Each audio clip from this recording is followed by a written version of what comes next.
Hello viewers, I'm SB and welcome back to Warhammer 40k Rogue Trader, where we have saved the reactor and well and truly shown this cult who is the boss, I think. The miraculous fusion reactor. And now I don't really know what to do next. I mean, I guess our business on this planet's kind of concluded. We found Calox. We'll loot all the bodies via the exit looter. A new challenge for me. We requisitioned a bunch of new crew. Yeah, I don't know. I don't know what else there is to do. Let's make sure we have a look around here just so we're not missing any stuff that we can examine out of combat. But it looks like this area is just rigged up as a combat zone.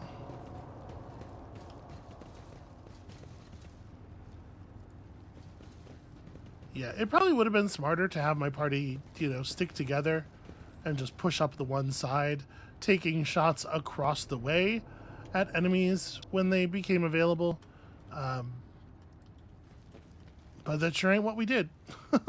I won't tolerate weakness. Okay, we already saw. The only thing over here was this box. Okay. Back upstairs with us then.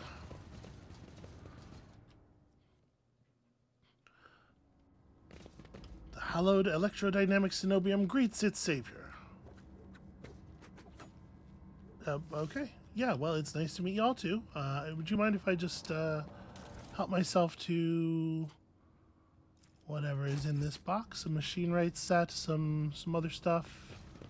Yeah, it's good to know that your reactor's not going to blow up and doom your entire planet. It's about time. Okay, this is all familiar. So the one thing that we did not do is ever find. I was kind of hoping that somewhere in here we were going to locate the words to say to this thing.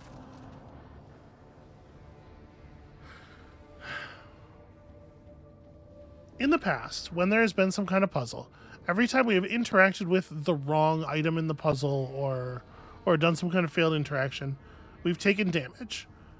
Or it's, given us an injury or something.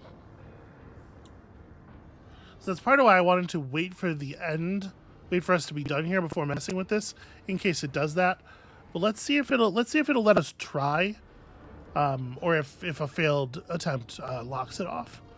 So, Pilgrim, only the words of the first galvanic hymn will reveal to you the gifts hidden behind the veil of knowledge. Now chant with me, let us sing this canticle to the motive force that floweth through veins of copper. It is the galvanic hymn. But we're always singing to the Omnissiah, right? That's just kind of how we get down. The blessed cathode that beckoneth timeless electron, the mighty reactor that performeth the sacrament of fusion, the closed circuit wherein the paths start and end are tied in a knot. Generally, we sing to the Omnissiah, yeah? Verse 2 calls to you, Pilgrim. I'm not sure if that was a right answer or not. It may be that it doesn't check us until we put them all in. Let us fill our souls with gratitude toward... Is the Omnissiah a choice?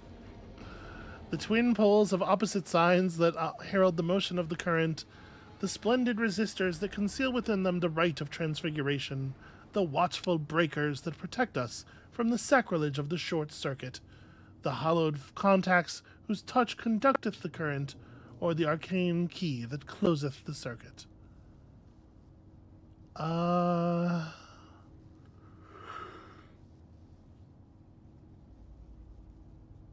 I will say that the sacrilege of the short circuit doesn't seem right to me.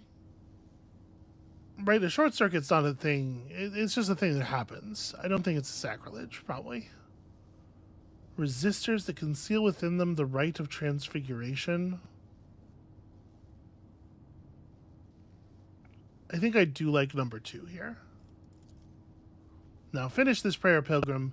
May the unity of the sacred charges power the memory of ages that is preserved most zealously, the faultless soul that the current washeth over, the mortal body and the mechanisms thereof, the immortal reason that hath created the spark, the blessed faith that bringeth light. Okay, well, I can tell you right now, I don't think it's 1 or 3, because it's just kind of not how the Imperium gets down. The faultless soul, I think, like, we kind of believe that everybody's soul is all fucked up except the Emperor's, right? The immortal reason that hath created the spark, the blessed faith that bringeth light, I think are about equally likely. In most places, I would say it's got to be the faith. But here, specifically in a Adeptus Mechanicus church, it really could be 4.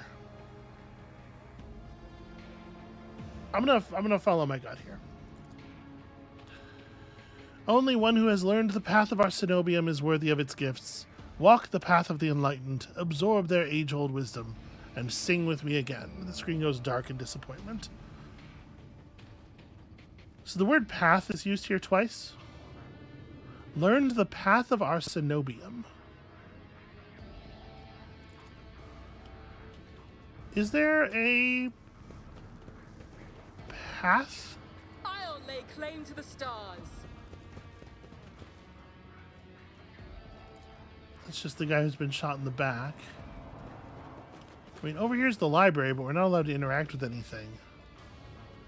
I wonder if this is a thing where, like, I missed a... Hey. Oh. What's that? Hey, what's that? I was going to say, I wonder if this is a thing where I missed a critical, like, awareness check, but because it's an awareness check, I didn't realize that it was there to make when I didn't make it. Apparently, we just hadn't gotten close enough to this wall before. The mummified tech priest rests on the table, enveloped in wires. That's Victory awaits. That's it? Take heed, rogue trader.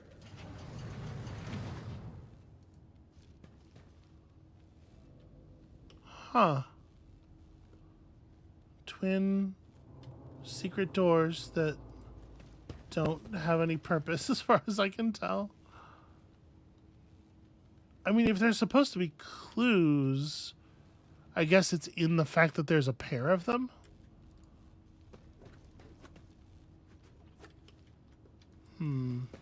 Follow my lead.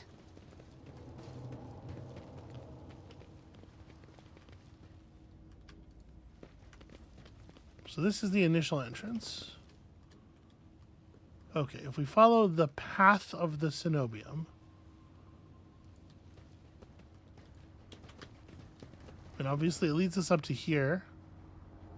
Wire junctions are often marked with the symbol of a key that appears to connect two lines. Oh, hey, that actually is a thing.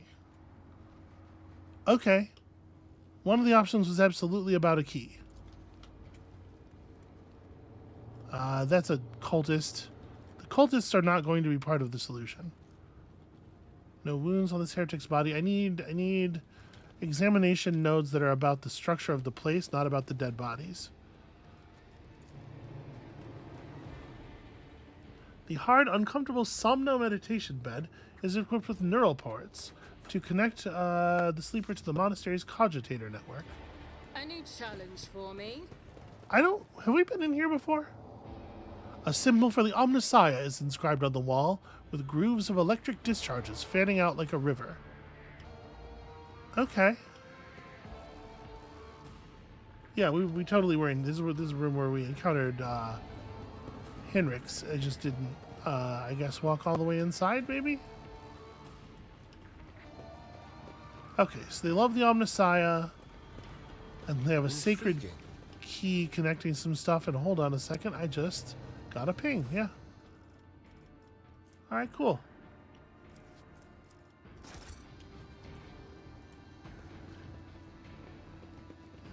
None shall stand in my way. Okay, am I missing any others?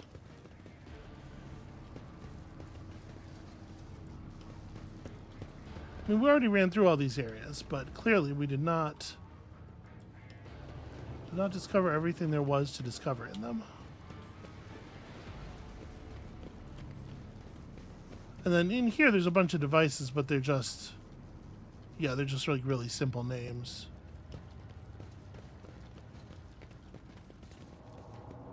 Abel's still waiting for us to get him out of here, which we maybe should do with something approaching quickness. But, you know, after I Scooby-Doo my ass all over the room here.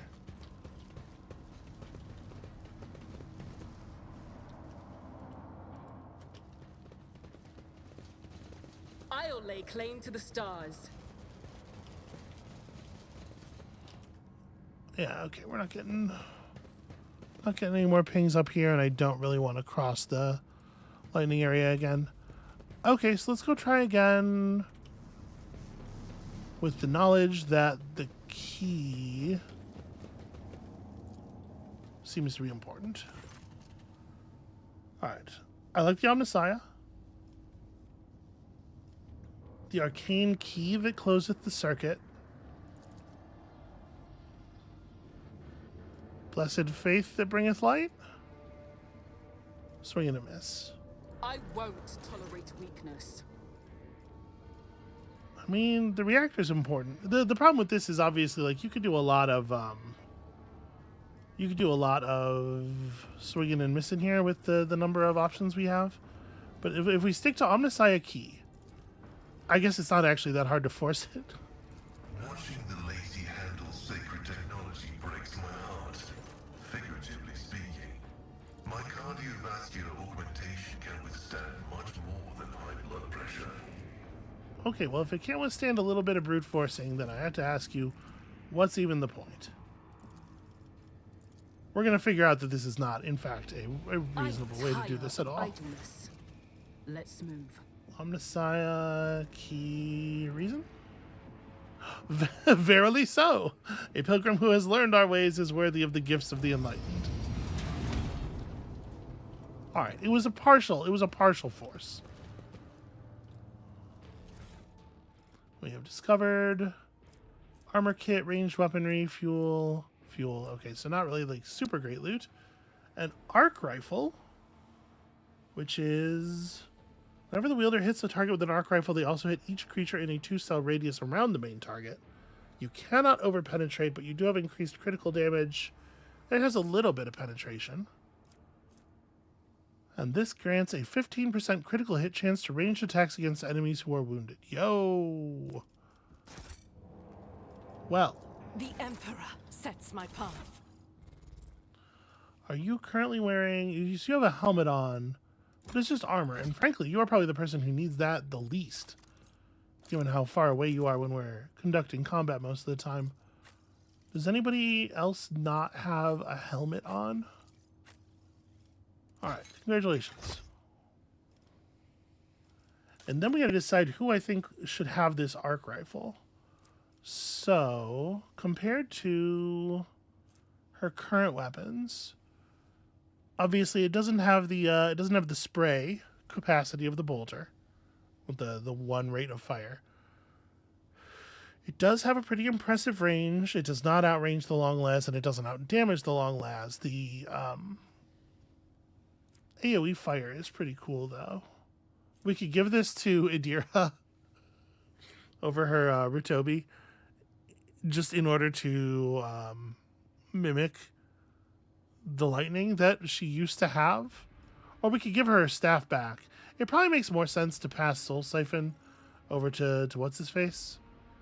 He's got a general force sword, but Soul Siphon is a fancy force sword. Yeah, maybe give you back your thing here. And then to compare these swords... Yeah, Psychic Force. And then you just have an auto pistol. Is that auto pistol even good? It seems like not a very good weapon. And it certainly doesn't have the 8-shot burst of the Ripper.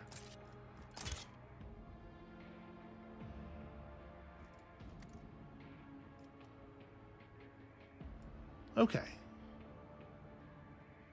I will say this, though. You know what he does not have is a shield.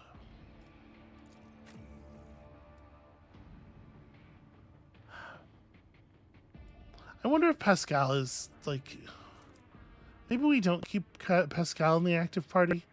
I really like the shielded warrior thing. Now that we have a shield. That we have Abelard doing. I do kind of want it in the party. Is from a mechanical standpoint, it's like very hard to justify dropping Kibella, right? She is not, I think, interesting almost at all, in any other way. I'm not into her whole plot, spider blood, whatever thing. Like, kind of a boring setup for a character. If you're familiar with these kinds of settings, right? It's just like some edgelord stuff, but like in combat, she's so powerful.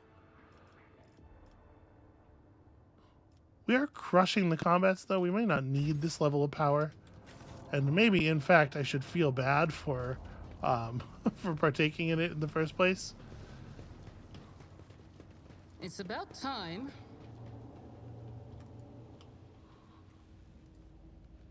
I don't know. Let's step out of here. We'll make the decision next time we have to make the decision. I'm not going to worry about it right this second. I'm sure it'll be soon enough.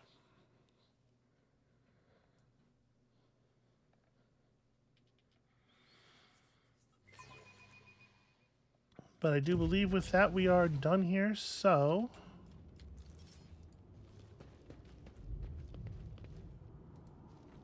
Everybody, thanks for coming. I think we controlled it. So, the Call of the Edge. The powerful warp entity promised the rogue trader might and power if she managed to become the new champion of chaos. I'm still a little not into this. I think I'm willing to follow it a bit, but there is a point of no return, and it's remarkably early. It seems like in the way the system is designed, so I do need to be careful. A future champion of chaos needs followers. There's only one way to prove the rogue trader's might to her servants, by committing acts against mortals and in the name of chaos, and then also find sword shards. Retain them for the future. Okay.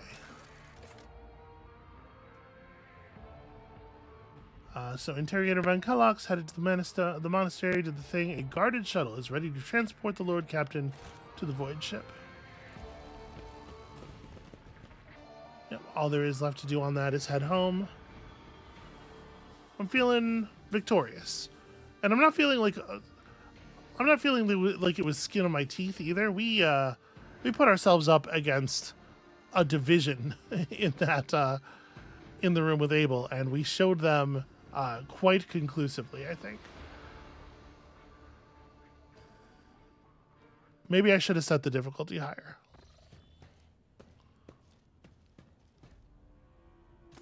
Rogue Trader, I was somewhat brusque at our first meeting, and I would like to make up for it by expressing my thanks for your assistance in the electrodynamic Cenobium. Your arrival could not have come at a better time. Unfortunately, my personal investigation has hit a dead end. I think I will have to call upon outside resources to continue the search. You see Henrik's expression sour at these last words.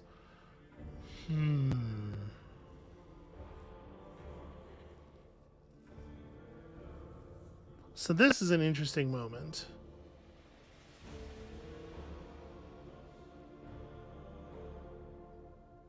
I think I lied to him. Here's the thing, like, even if this is an opportunity to like help him out and maybe step away from chaos a little bit, I don't know that I love, like, this is going to bring down the attention of the Inquisition upon me, right? That is a shame. My missions do not always end in success, unfortunately. Henrik's piercing gaze rests on you for several seconds, and then he looks away. Or maybe he already knows. There is one more thing. The Lord Inquisitor gave me this item some time ago.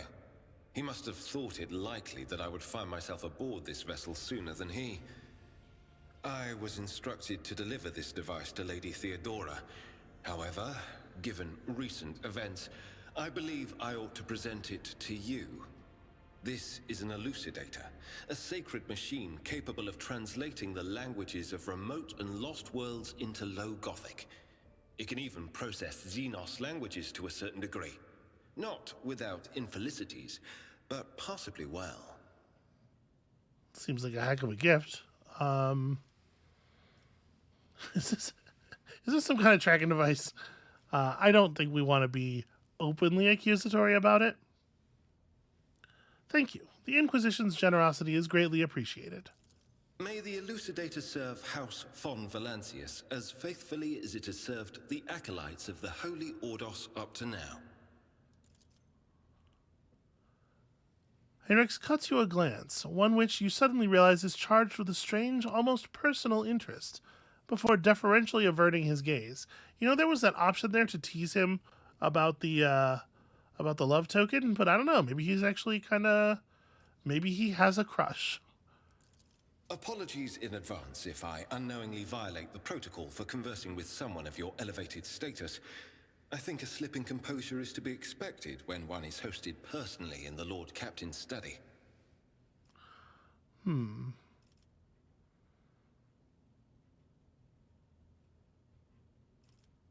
What do you plan to do now? I would like to offer my assistance in resolving your immediate problems. I am aware that the ship suffered considerable losses during the recent mutiny and was damaged by the cultists' actions, and you have lost many valuable officers as well. You are in a difficult situation. I am at your disposal. So, as far as the heretic versus iconoclast thing goes, I obviously was planning to play the character as a little bit unsure, maybe a little bit vulnerable to the overtures of chaos, should those overtures be made in a reasonably subtle way or whatever. But to be clear, some of that indecision is actually me as well. I'm not sure what I want to do, and I'm finding that we're walking a tightrope here as far as interactions that are going to have permanent consequences if we decide to change tack later. If I don't give him Kunrad's blade and the blade shards now, and then later I decide to reverse course on that, I have to imagine that he's going to have some feelings about that, not entirely positive feelings about that, and so I am thinking very hard about whether or not I want to press one here.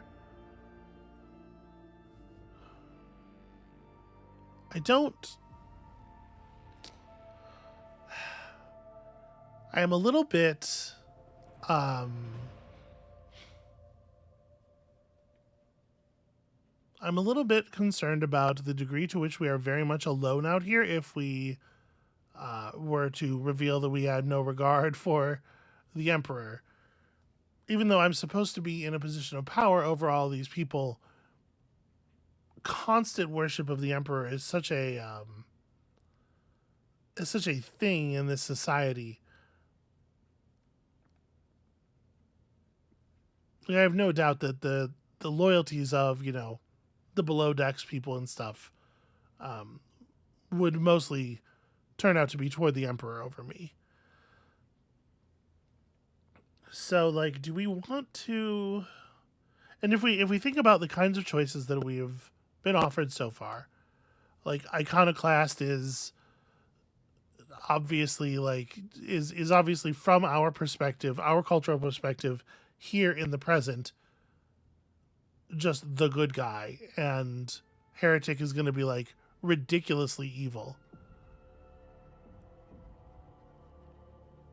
I'm going to end up picking Iconoclast if we're sticking to the characterization that I had kind of built up about, part of someone's realization upon being abused by the power system is that, hey, that actually feels really bad and people shouldn't have to put up with that.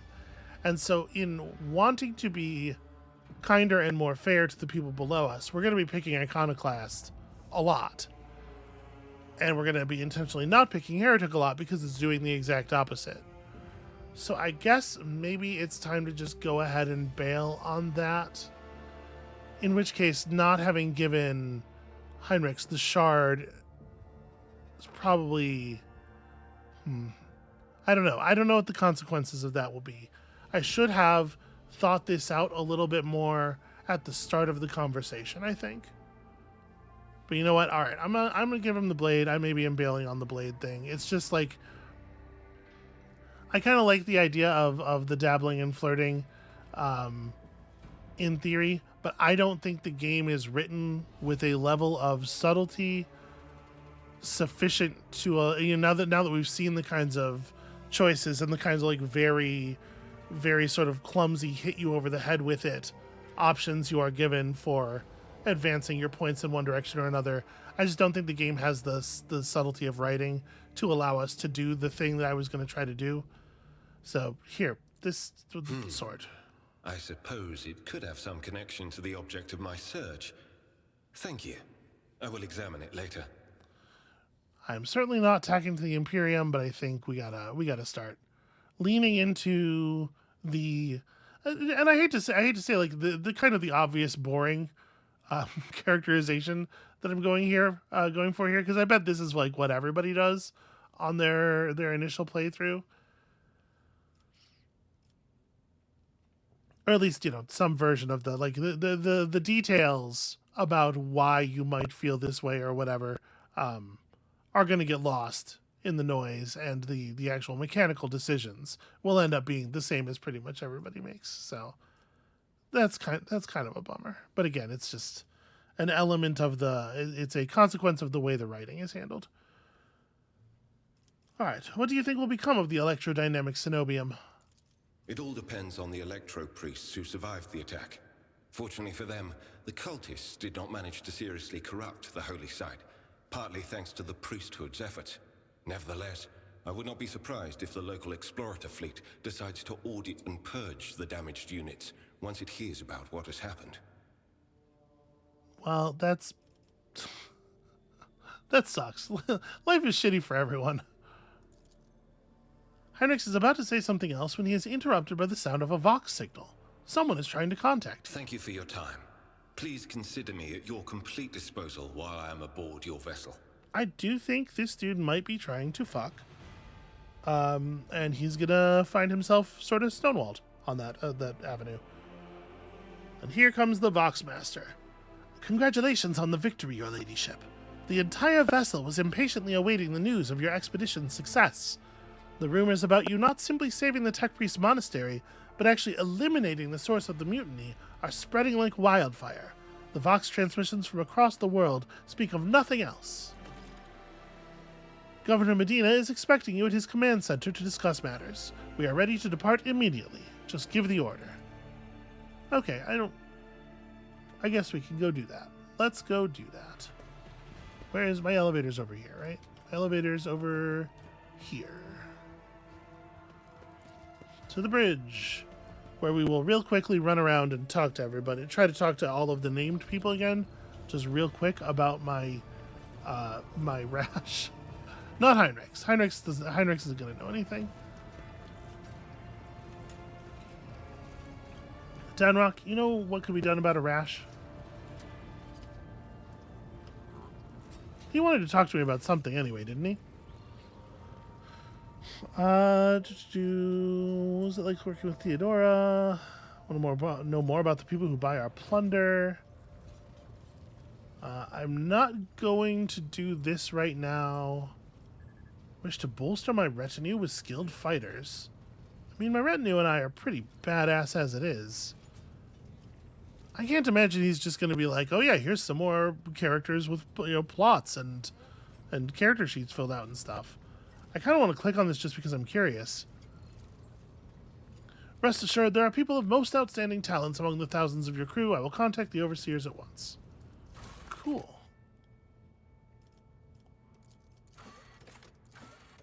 Okay, so we can build more custom companions, but also there is a person.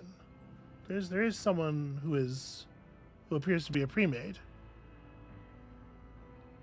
Imperial World Military Traditions, was an Astra Militarum commander, and so has the Drive Me Closer skill. The Brand of Shame, as the commander-in-chief of a disastrous military campaign, you were buried in shame. But you utilized your talents as a commander to achieve a great victory over the ruinous powers. I definitely see how Hecata would appeal to Samhain as like somebody who was sort of like drummed out of a power structure after a thing happened that, who knows, maybe wasn't her fault. So regimental tactics, when used for 1 round, you and your allies do not suffer damage from allied attacks and deal some amount more damage to enemies that were attacked by them since the ability activation. And it's a pretty, like, the base value on that is 20%. That's pretty solid. We need to investigate. Or maybe this is not a real character, because yeah, if I'm picking the appearance, it does make me think that this is just like your first randomly generated person. They sort of give them a name and stuff.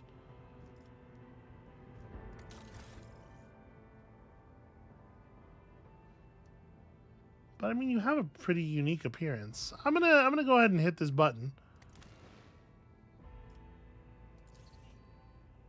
And we'll just not, it costs you a profit factor to do that. Okay. Well, if it's gonna be a character that I'm gonna not end up using anyway, where is this autosave? Oh, it's right before yeah. I'll hold on to my profit factor, thanks. But now it's good to know that that's a thing. If we ended up losing characters due to story decisions, or perhaps actual death, we could replace them. I doubt either of those things will really be likely. Like, part of the reason that these games use such incredibly unsubtle writing and such, like, I'm gonna call them Duplo morality systems, is that they don't ever want you to suffer a consequence unless you could see it coming 10 miles away and there were warning signs all over the path and everything. Rogue trader. All right, so we're just gonna go through this. Hey, Heinrichs, here's the thing. Yes, there can be no mistake. Such a powerful weapon of destruction. Why have you decided to part with it now?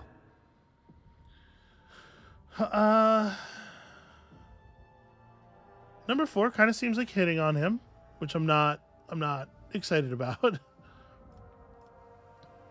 Candor is a pleasure that I would like to indulge in more often where you are concerned. I just want to be honest with the Inquisition, or you in particular.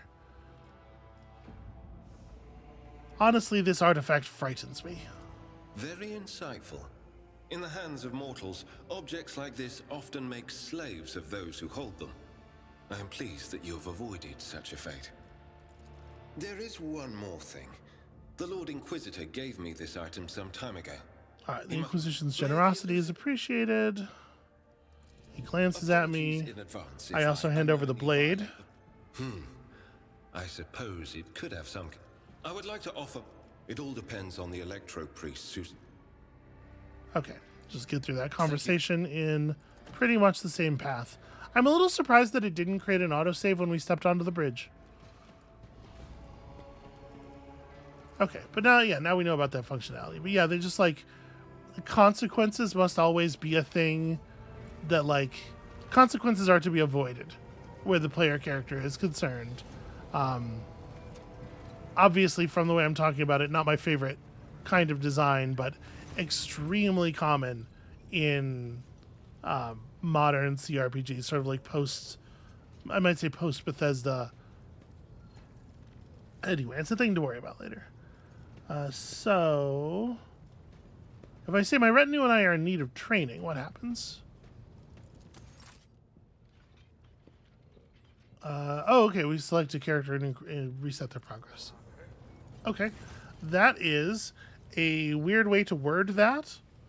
Not training as in gaining skills, but training as in trading out skills we have for other skills, but definitely like losing competence that we already have. I might go so far as to say that this is wrong text to apply to an option that does that thing. But it does seem like beyond that, you do not have any ability to deal with my rash at the very least. Oh, sorry. Wait, hold on. He wanted something. Victus informed me about a problem with the servitors. What happened? You see, your ladyship, the ship's servitors have been malfunctioning of late. They violate protocols, interrupt their tasks, observe crew members for long periods of time, and move erratically with no meaning or purpose.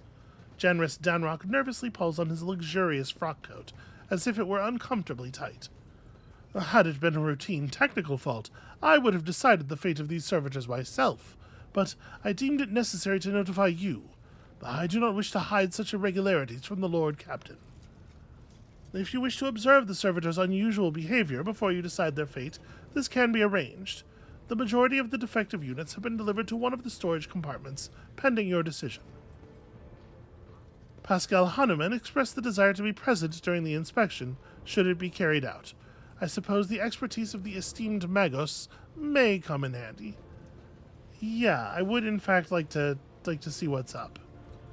Yeah, Pascal absolutely should come with me. I don't know shit about about this stuff. When her ladyship arrived at the scene, I do think like this is a much more sensible application of this like storybook thing because it's something that we explicitly chose to step into. When her ladyship arrived at the scene, she found the servitors in the same position they had assumed after they had been corralled into the bay, all standing in a long spiraling line and facing the center of their strange formation. The moment her ladyship crossed the threshold of the bay gate, their bodies jerked into motion. All as one, as if obeying a command, the servitors turned to face the Lord Captain. The technomats, tasked with overseeing the defective units, even reached for their weapons. But then the servitors went still just as abruptly, staring at her ladyship with vacant eyes. All present held their breath. Disturbed by this sight, we waited for the Lord Captain to speak. Her ladyship, Samhain von Valancius, is going to do something, but I will say I think this is a real like failure of the skeuomorphism that they've decided on here. Like, if you're going to make it look like a book, don't give me a scrollable text window inside one of the pages. Make me flip the page. Like, maybe it's text here on this twofold, and then we turn the page and we get the art alongside the last bit with the decision. Okay, so all these guys standing around in a spiraling line, a shape that seems to have some significance to them. Just turn and look at me. I mean, this has got to be the thing, right? We just, hey, Pascal, what the fuck? The Engineer Prime slowly waded into the motionless ranks of the servitors, peering into their faces and checking the readings. There was no haste in Pascal's actions. With mesmerizing diligence, he inspected every single unit in his path, and binaric prayers were his companions in this investigation.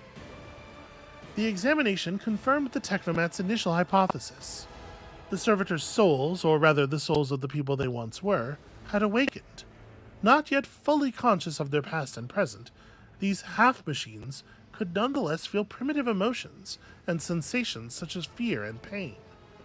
This undesirable consequence of shoddily performed lobotomy is most rarely observed, and yet for some unknown reason, it had occurred in every single one of the servitors gathered in the bay. Maybe Theodora got a real deal on servitors purchased in bulk or something at some point. Okay, I'm going to take a few steps toward them and see if they react, since they did react to me so strongly when I entered. Immediately, the servitors, each and every one of them, stepped toward the Lord Captain in perfect unison. They mimicked her movements with frightening precision. The rogue trader halted in place and, after a moment's thought, waved her hand, and the servitors, just as synchronously, repeated that gesture as well. When the Lord Captain turned quizzically to the Technomats, so did the servitors, as if mocking her. Whatever the Lord Captain did, be it an incline of the head, a wave of a hand, or a step to the side, the defective units repeated it without a moment's delay or hesitation, like grotesque marionettes controlled by an unseen puppeteer. We observed this mime unfold in distressed bafflement for nearly a minute until the servitors finally came to a stop. Not sensing any threat from them, the rogue trader approached with confidence. And, I mean, if I've stepped up already, I may as well examine them. As High Factotum, it was I who had prompted the entire inspection, and thus it was my duty to follow the Lord Captain. As we stepped closer, we noticed a fascinating irregularity. The servitor's pupils, normally still, were shaking wildly. Their bulging veins were pulsating under the copper collars inscribed with their past offenses. It was as if those mindless half-machines were locked in a perpetual state of extreme tension. A visibly shaken technomat behind us proposed that the human souls had awakened within the servitors' bodies after a long slumber deep within their lobotomized brains. That's not a proposition, that's a thing that we already know to have happened. Formerly bereft of intelligence, they had attained awareness, feeling, and understanding. After a pause, the technomat added that the servitors used to function properly, and that no one had been able to explain the change in their behavior. Her gaze still trained on the motionless but animate half-machines and half-people. The Lord Captain, I guess, stepped away.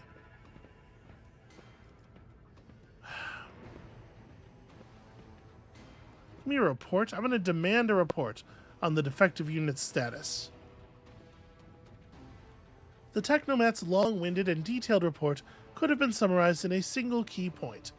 Despite the servitors' abnormal behavior, they were still quite capable of carrying out tasks, and therefore circumstances did not call for their termination. Yeah.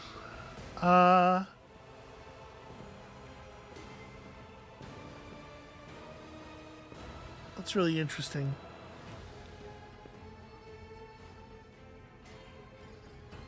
It feels like it would be torture, right? To just continue using them in this state, though. What am I supposed to do about the reawakened soul?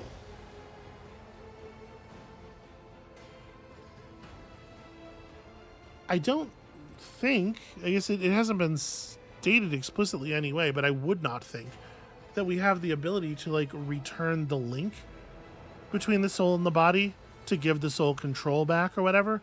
Like, it's just going to be trapped in there in robot mode forever. For as long, as long as the servitor survives. Watching what's happening, experiencing things secondhand, but not, having no hands on the wheel, so to speak.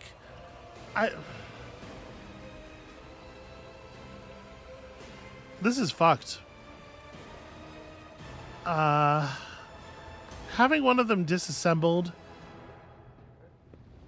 is fucked up as well. And I don't know that I would get anything out of it. Like, what would have to be the case? What would have to be the finding to affect us at all here? I'm ready to make some kind of decision. Her ladyship looked at me with unwavering resolve, definitely not what I'm feeling, and it was that confidence that wrenched me out of the nightmarish stupor that had me tensely observing the scene unfolding before me. The Lord Captain gave the order to dispose of the servitors so that their human souls may be released from torment. This is definitely where I'm leaning right now. Because this is fucked. I know the whole servitor thing is a punishment, but it's like, it's supposed to be death, effectively. For the being, the thinking being, it is death, and then the body gets used for stuff. It's like executing somebody, but then donating their organs to science or medical research, right? To trap their spirit inside the body, and that's a whole different class of punishment that I really don't feel qualified to mete out. Dogmatic option here to send the servitors back to toil as they had toiled before, for they had not yet paid their dues for the crimes of their past lives. Horrifying. Destroy the servitors for what was happening to them could spell horrific heresy. That's 1 and 3 are the same, but 3 doesn't gain you iconoclast points, I think. And 4, to leave the servitors to their work, for there is nothing in their behavior that the Lord Captain found alarming. Yeah, see, like, it really kind of breaks the idea that the iconoclast dogmatic heretic system has anything to do with your behavior or like a measurement of who your character actually is as expressed through your behavior when you're given choices like this where it's like 1 and 3 are the same option, but one of them gives you points and the other one doesn't. So you can choose to still do that thing without taking the points. And then the same deal for 2 and 4, where it's the same option, but you just get to choose whether or not you want to take the points on that. I guess I will. I guess we're going to lean heavy iconoclast. The Lord Captain's command was executed post-haste. All defective units were incinerated in furnaces and their remains expelled into the void. The crew was provided with replacement servitors and soon forgot all about the destroyed unit's peculiarities. Yet this incident haunts my memories to this day. With the fate of the defective servitors decided, nothing could now distract the Lord Captain from her mission, except this bloody rash.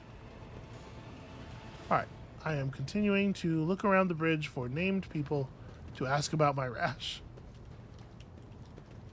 So I think it's probably not members of our party. Although honestly, it was, a member of our party with significant Medicaid skill feels like they should be able to help. Okay, there's nobody actually standing back here. Abel, how are you getting on? The person who you saved from the Electro Priest Monastery, the servant of the Omnissiah who calls himself Abel Hanuman, is staring intently at a cogitator's vid screen. Wires connect the sacred computing machine to augmetics inside the prayerfully bowed heads of murmuring servitors. Abel looks up at you. After a lengthy silence, he looks away and says stiffly, "The Omnissiah knows all, comprehends all. How are you feeling?" The tech priest stares intently at his feet for a while and then says in a halting voice, "The running of the Beneric protocols was bogged down and dissolved in false commands. The filter has separated the correct signals from the incorrect. The running has been restored to its swiftness." Well, not its total swiftness, it would seem. Pascal speaks softly, as though trying to match the inflections of Abel's voice. Tech Brother Abel has passed the diagnostics. The pernicious influence of sacrilegious procedures has been completely eliminated. Statistically, most survivors of a schismatical's infestation are left with severe cognitive impairments. However, Tech Brother Abel's mind, being of a less typical nature, has not been damaged to so great a degree. I am going to do this. I'm going to gaze into his eyes and say, "Tech Brother Abel, you are free from possession, are you not? I trust that you pose no threat to my ship?" Abel's voice quivers and his eyes dart around, desperately avoiding eye contact. "What was flawed has since been purged, but the shadows of the hunt linger. The cog is dismounted, and no judgment has been made. In the absence of judgment, threat remains. Who will make the judgment?" That was sort of the reason that I was doing this, was that I wanted to, formally get him to say that and then formally establish, okay, then I'm cool with you. You don't have to worry about me, constantly suspecting you. "I will." Pascal places a mechadendrite on Abel's shoulder and repeats, his voice heavy like a wheel tread crushing the dirt underneath. "I will make the judgment that will avert the threat." His gaze falls on you. "There is no need to frighten him." Okay, I wasn't trying to frighten him. I was trying to quash his undue cause for dread. "What judgment do you two speak of?" "Only he knows. But if my tech brother fears that he might not make the right decision at the critical moment, then I will do it for him." Pascal's a real interesting dude. I'm a fan. I am in favor of Pascal. You care for him as if he were truly your younger brother. Pascal's vox rasps a tired laugh. "Tech Brother Abel is harmonious, and harmony is beauty. Is it so strange an urge to protect beauty from the horrors of the grotesque?" Boy.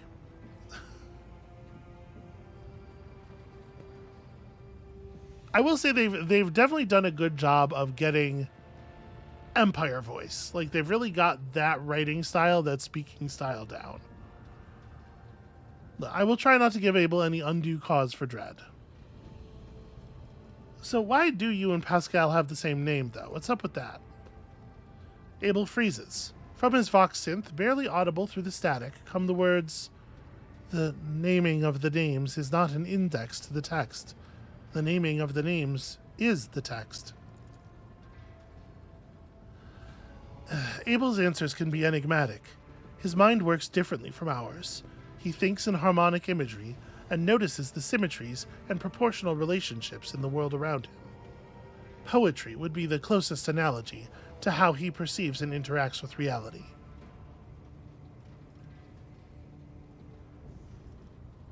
Okay. Do you understand what he's referring to? Negative.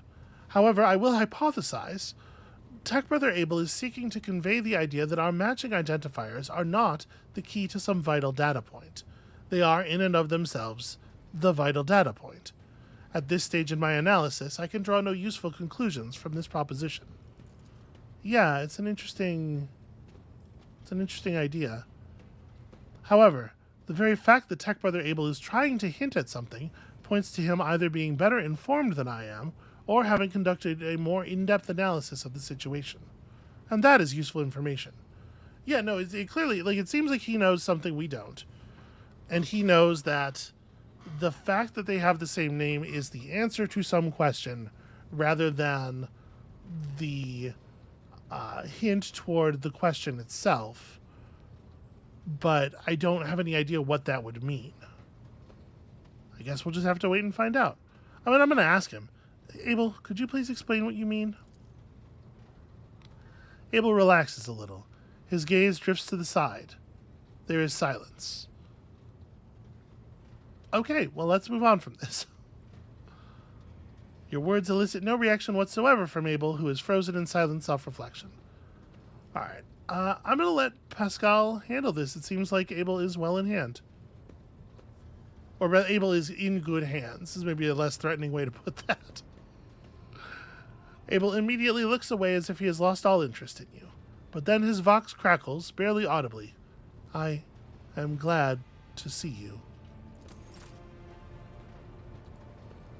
He's in good mechadendrites. Alright, the Voidsman at Arms. Nope, you don't know anything about my rash. Nope, we know Heinrichs is not the right kind of guy. Bridge officer, we definitely talked to Vigdis before. I mean, the helmsman's not going to know anything about a rash, right? The tall man before you appears to be woven from tendons and muscle. Blue veins snake under his white, almost dove-colored skin, and his scalp and chin are covered in cropped white hair. His neck and shoulders are wrapped in wires that hint at the presence of neural connectors under his uniform. The officer's face seems to be twisted in a perpetual grimace of annoyance and anger, but he greets you with a respectful nod. Lord Captain, Master Helmsman Ravor, at your service. Okay, you don't know anything obvious about rashes. Do you know anything about a ship named the Fiery Reckoning while we're here? Ravor winces as if in pain. Well, I've heard the name, that much I'm sure of. But I can't recall the details. Huh. I wonder if it was part of that operation that the late Mort was put in charge of. Well, if it was, there's nothing I can tell you, Lord Captain. The whole thing was kept under wraps. Your best chance would be to ask the High Factotum.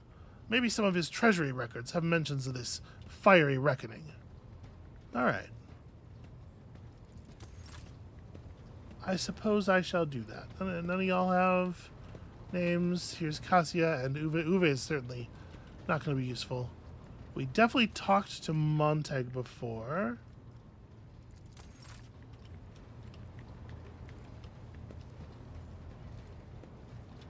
I don't necessarily want to just look this up, but gosh, I am having trouble finding anybody on the ship who knows anything about rashes. Okay, there's nobody hanging out by the throne. Maybe I'm too quick to dismiss talking to my party members. I bet Abelard's had some rashes in his day. Sarback? Your enforcers are doing a rather poor job of keeping order on the lower decks. I caught some kind of rash because of them. The mask of nonchalance on Sourback's face shatters. She rolls up your sleeve with one hand, already pushing the tip of a long glass syringe into the center of the growing rash with the other. Wow, that was very fast. A cramp runs through your body and a cold sweat breaks out on your temples. But the itching subsides, and you start to feel much better immediately. The Emperor. Protected. Void leprosy is a terrible disease that has afflicted several of the lower decks in recent years. Our chirurgians know of a remedy that prevents its development at an early stage of infection. But if treatment is delayed, the patient's fate is not pretty. When did it begin to affect Bay LDA-14, and why wasn't I informed immediately? The Master-at-Arms bows her head in obedience, her eyes burning with rage and shame. Please, Lord Captain, I beg you to punish me for this ignominious transgression. Alright, everybody on this ship has such a fucking kink. Listen, calm down, I'm fine. But things could have turned out quite differently. Oh, is that what we're doing? We're punishing each other for things that haven't happened? On the first evening watch, I shall visit the temple and submit to the proper punishment of the flesh with a spiked scourge before his countenance. You know, listen, if that's what you want to do, it doesn't feel to me like that's really any of my business. Let's be honest, you are doing that for you, for sure. So I leveled up, but my guess is going to be that it's actually going to be a level up for the whole party, because it seems like everybody's experience state is linked. So I'm going to not bother processing this until we are all together.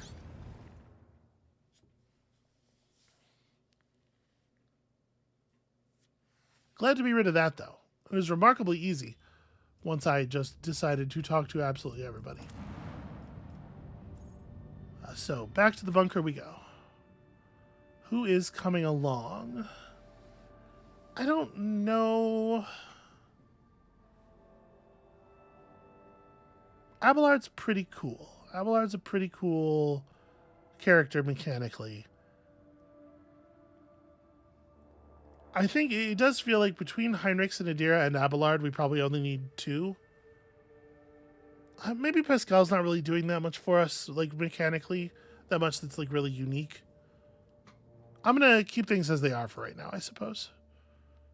All of the story relevant characters to this area in the party together. And I think what we'll do here is we'll just process this level up and then call the episode there, and we'll deal with the governor at the start of next time. Let's just get this out of the way. So, choose a talent. Blood of Martyrs is like fine. It's pretty. It feels to me like when we use a heroic act, the fight's pretty much over after that usually. So, I don't really feel it necessary to gain extra HP at that time. Whenever the officer targets an ally with an ability for the first time in a round, that ally gains 2 temporary wounds. I mean, that's something kind of interesting. Just sort of like, you know, a small amounts of damage reduction repeatedly throughout the fight really do add up. Whenever I target an ally with an action, that ally's resolve is increased. My own resolve is increased.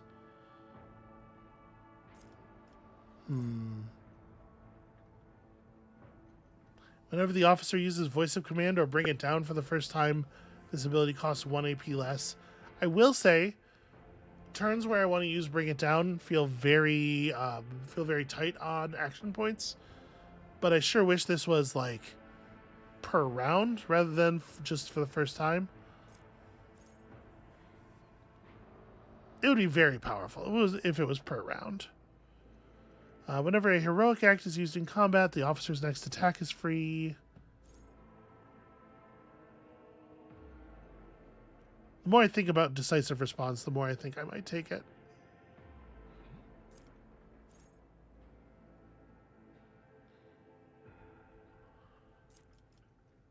I'm sure I looked at this before. The next officer archetype ability that does not grant an extra turn will also affect the officer. I don't really have great buffs to hand out, things that would be good if they were copied onto me.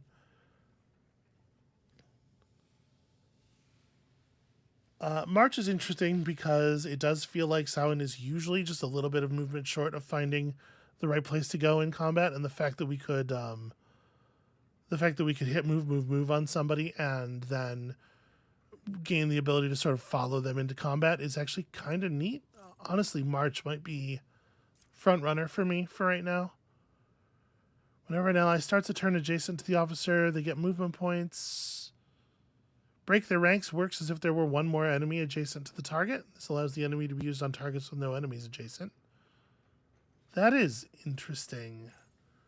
So it'll allow me to use it on Argenta more often, which might really be relevant.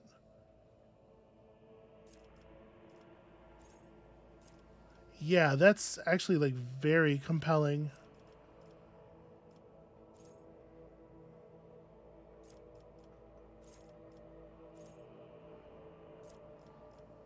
I think I'm going to take that. I think I'm going to take prepare for an assault. And then we haven't actually taken increases to commerce or persuasion because my base values are so high. But maybe I ought to.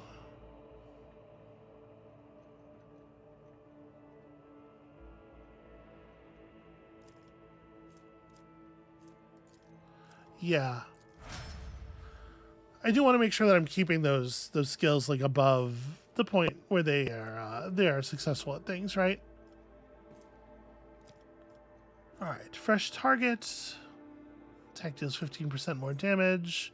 Exposed weakness is free. Whenever the operative triggers an exploit, the operative gains +1 damage and +2 armor penetration until the end of combat. Only applies to the first strike or projectile in a burst attack, but stacks.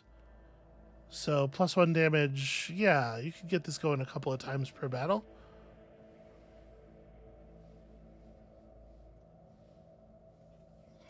Maybe. Exposed weakness also reduces enemies' toughness and willpower. I do like that. I mean, that makes exposed weakness way more interesting.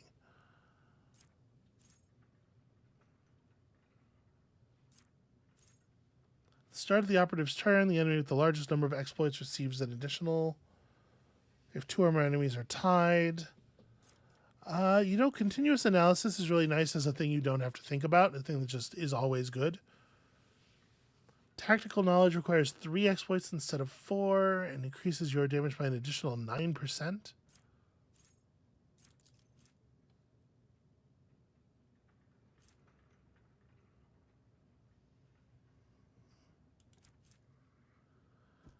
All right, maybe not that. Passive learning, there's so many still. There's so many, and so many of them are, like, interesting at least. Pretty good. Enemies that have taken damage with the Psyker at least once suffer a -20 penalty to all resistance tests, specifically against the Psyker.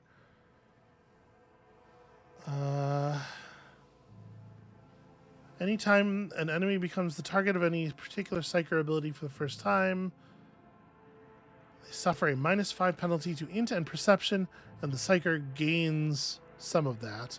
I mean, that's fine.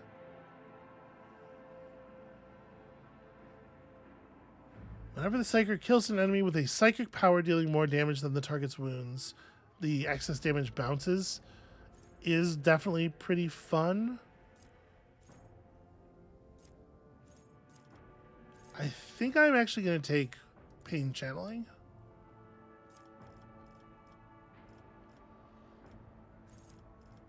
Yeah, I think pain channeling is reasonable. Okay, and then we took intelligence, or decent perception score. Honestly, probably willpower is a good idea, given everything. All right, for each adjacent ally, not really a thing.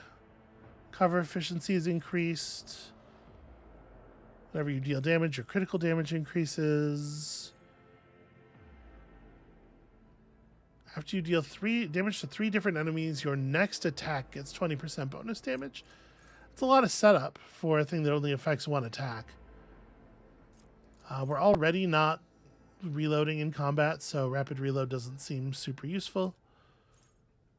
Healing an ally with a med kit restores additional wounds, and using them costs less. That's interesting, but it's probably less interesting on Argenta than it is on anyone else. Because again, she has a tendency to be standing pretty far back.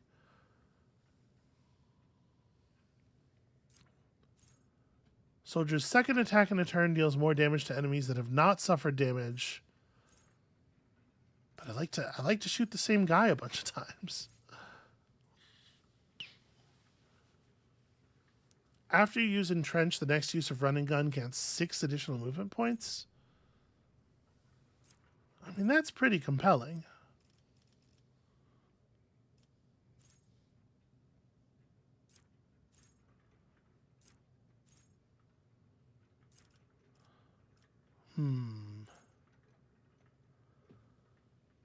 Maximum wounds increased by 3 is not like super exciting. One more damage. This is bolt weapons. Well, you know, bonus damage with bolt weapons when we are, you know, probably mostly going to be burst firing them, or like literally I only equip them for burst fire. There's 1 more damage on each of the bullets. That is a little bit more compelling. But overall, yeah, I'm not... None of this is like blowing me away.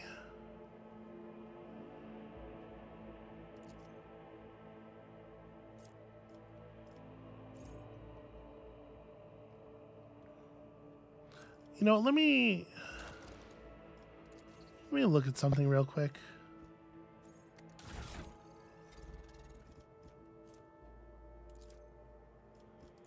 Burst fire is considered to be an area attack, right? It doesn't actually have like a tag on it or anything. And if I think about attacks that we know should be area attacks, like Flamer Shot Spray, when I look at it here, it doesn't have any kind of area tag that's visible to me either. Because I think that a fair amount of this decision comes down to whether or not bursts count as area attacks. I'm going to take Tenderize and hope that they do. I know we've been using her as a sniper a lot, but I really do like her as the machine gun character.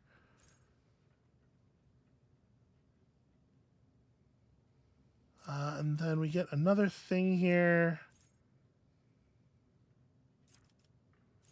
And I think I am going to take Tenets of Retribution. It's a little soft, obviously. Like, it's a 1 point damage bonus is not as much as you would hope for.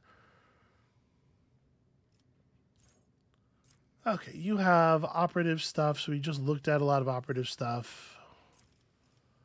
You also have some of this other Forge World stuff going on.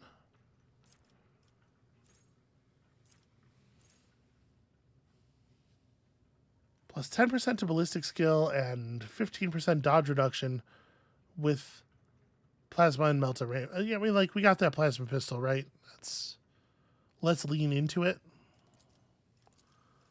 Probably drive up your weapon skill or your ballistic skill a little bit then. Henrik's.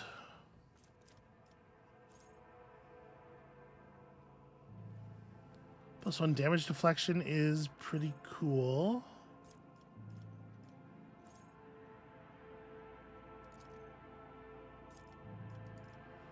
Yeah, we'll take Combat Medic.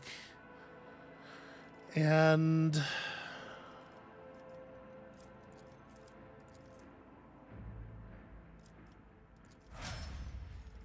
just go out of our way to make him a little bit better at healing. I think he already likes to do quite a lot. And then your available common talents. Let's see here. This is kind of smart, or kind of interesting. Voidborn characters can always upgrade intelligence even if their archetype does not allow it. And you can use intelligence for instead of your fellowship bonus. When using a non-damage ability on an ally, well, that's not really our thing. Voidborn character has more than 50% wounds. All chances of all creatures in a 3-cell radius are increased by 10%. It just says all chances. Yeah, I guess it just means anything like you attack more accurately or less accurately while the Voidborn is wounded. It's definitely a little bit of a weird way to word it, though.